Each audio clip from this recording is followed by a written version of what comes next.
As a middle-aged elder millennial, I'm going to explain what young kids are saying when they say 6.7. 6.7 is referring to your 6.7 Powerstroke.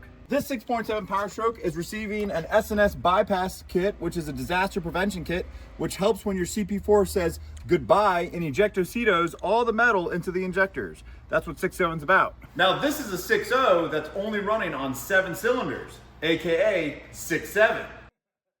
6.7 Cummins. Under the hood of this, another 6.7. This F750 box truck powered by a 6.7. This E350 is powered by a 6.8 V10. It's close, but it is not 6.7.